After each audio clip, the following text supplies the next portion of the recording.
Samajwadi party के एक प्रवक्ता हैं जिनका नाम है अमीक जामी। अमीक जामी ने एक्स पर अपनी बात लिखी और बात लिखते हुए कहते हैं कि असद का एनकाउंटर हुआ, सूर्य के परिवार को बेशक न्याय मिला जो मिलना ही चाहिए था। वो आगे लिखते हैं कि पर जांच हो और पता लगेगा कि गाजियाबाद में नाबालिग असद और सूर्य दोस्त थे और एक ही गली में रहते थे। सूर्य की असद की बहन से दोस्ती थी जो असद को बिल्कुल भी पसंद नहीं थी।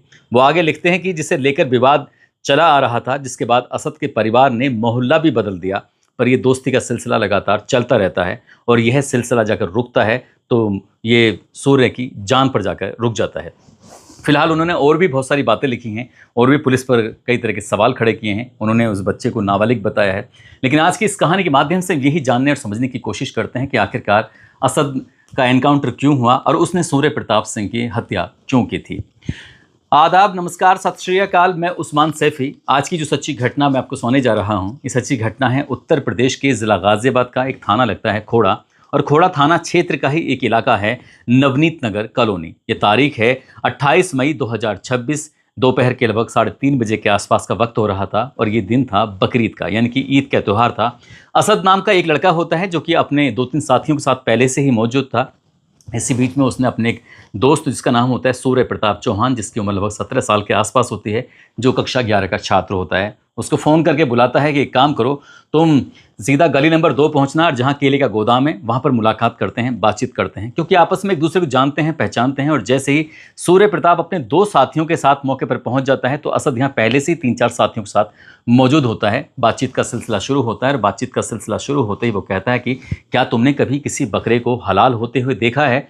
जैसे ही असद ने ये बात कही, सूर्य ये बात सुनता है, वो कहता है कि मैंने तो नहीं देखा। लेकिन असद कहता है कि चलो ठीक है, कोई बात नहीं, चिंता मत करो, आज हम तुम्हें बकरा हलाल होते हुए दिखाएंगे।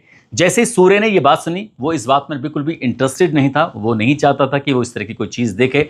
वो वहाँ से जब जाने की तैयारी कर रहा था तो इसी बीच में मौका पाता है असद ने जो अपना छुपाया हुआ एक चाकू था, जो कि उसने बताया जाता है, दावा किया जाता है कि उसने उसको ऑनलाइन मंगाया था। वो भी एक अजीब विशेष किस्म का चाकू बताया जाता है। मौका पाते ही वो उसको यानी कि सूर्य के पेट में उसे घोंप देता है और जैसे इसको घोंपता है तो उस चाकू को सीधा निकालने के बजाय उसको इसी तरह से घुमाने की कोशिश करता है, क्योंकि इसे घुमाने से उसको ज़्यादा चोट पहुंच सकती है, ज़्यादा वो डैमेज हो सकता है। उसको नुकसान पहुंचाना ही असद की मंशा थी और यही कारण था कि जैसे वो चाकू बाहर निकलता है, इसी बीच में सूर्य अपनी जान बचाने के लिए मौके से भागने की कोशिश कर रहा था और वो वहाँ से भागता है। लगभग 200 मीटर तक वो भागते ही रहता है। लेकिन असद का जो मंसूबे थे वो बहुत ही भयानक थे, खतरनाक थे।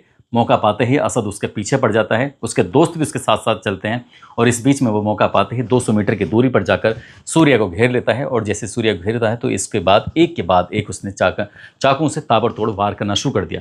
जब यहाँ पर चाकुओं से वार कर रहा था तब ये जो सूर्य होता है वो बहुत ज़ोर ज़ोर से चीख रहा था, चिल्ला रहा था और अपनी जान बचाने की लगातार कोशिशें कर रहा था। जो उसके दोस्त होते हैं वो इतनी बुरी तरह डर जाते हैं, दोनों दोस्त, वो भी सामने आने की हिम्मत नहीं कर पा रहे थे।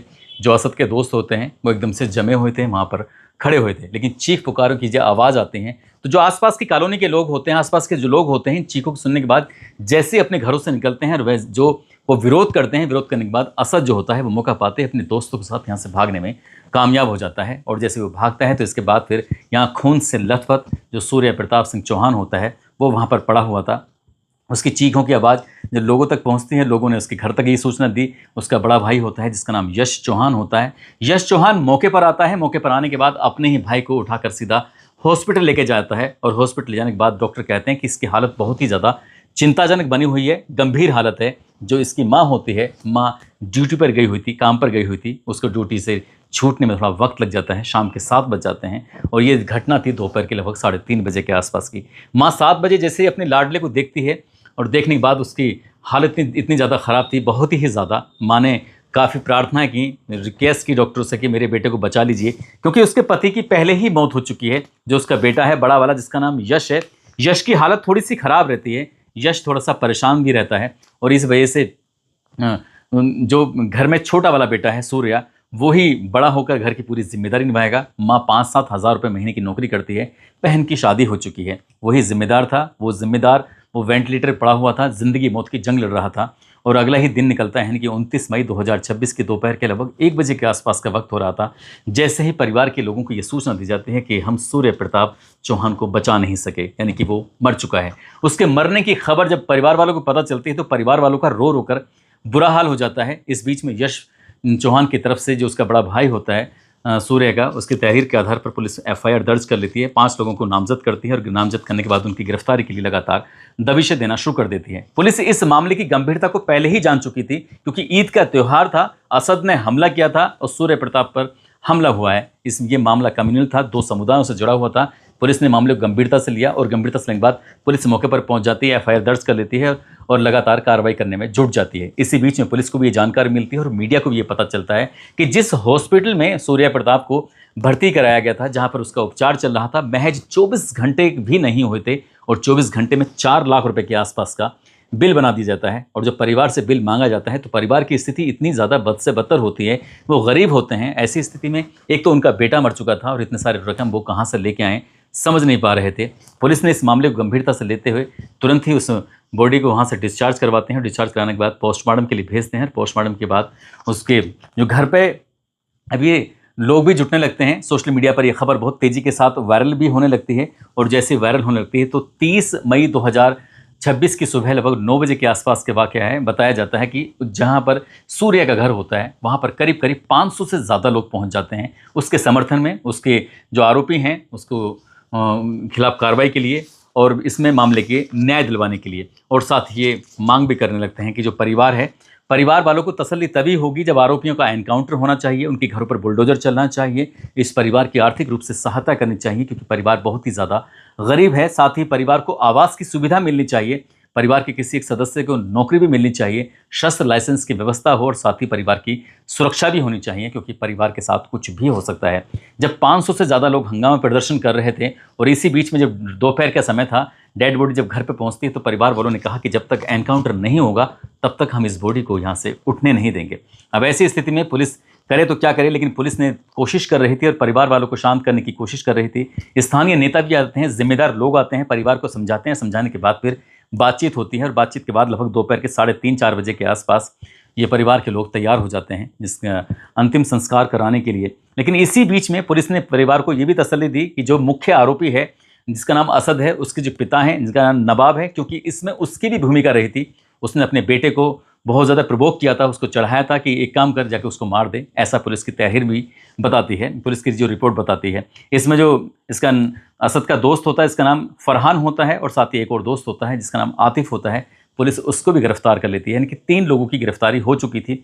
ऐसे में अंतिम संस्कार के लिए परिवार वाले तैयार हो जाते हैं और जब तैयार होते हैं तो उनको 5 लाख रुपए की आर्थिक मदद की घोषणा कर दी जाती है। साथ ही उसके परिवार के एक सदस्य को नगर पालिका के अंदर उसको नौकरी का भी आश्वासन दे दिया जाता है और जो बाकी की मांगे थी उस मांगों को भी पूरा करने का एक आश्वासन दे दिया जाता है। परिवार शांत हो जाता है। जो सूर्य प्रताप का जो शव होता है उसका अंतिम संस्कार कर दिया जाता है। इधर जो मुख्य आरोपी होता है जिसका नाम असद होता है, असद पर 50,000 रुपये का इनाम घोषित कर दिया जाता है। इसके बारे में कहा जाता है कि जो भी इसके बारे में सूचना देगा उसको 50,000 रुपये का इनाम दिया जाएगा। ऐसी ही स्थिति में 31 मई 2026 की रात की बात है। पुलिस को एक इनपुट मिलता है, जो गाजियाबाद की पुलिस होती है उसने चारों तरफ अपने सोर्सेस थे वो फैला दिए थे और सोर्सेस के माध्यम से ये पता चलता है कि जो असद है वो खोड़ा कॉलोनी के अंदर ही आएगा, अपने दोस्त के पास आएगा, वहाँ से पैसे उठाएगा और पैसे उठाने के बाद सीधा यहाँ से शहर से रफू चक्कर हो जाएगा, भाग जाएगा और निकल जाए। क्योंकि जो इसके असद के परिवार के लोग होते हैं वो अपने घर पर ताला लगाकर मौका पाते ही भाग जाते हैं। लेकिन जो असद का पिता है जिसका नाम नवाब है, पुलिस उसको गिरफ्तार कर चुकी थी। बाकी लोग तो घर नहीं आ रहे थे। अब ऐसी स्थिति में असद कहीं हाथ से ना निकल जाए, पुलिस ने चारों तरफ से घेराबंदी कर ली। घेराबंदी करने के बाद वो आता ज़रूर है, जो कि 31 मई 2026 की सुबह के 4 बजे के आसपास का वक्त हो रहा था।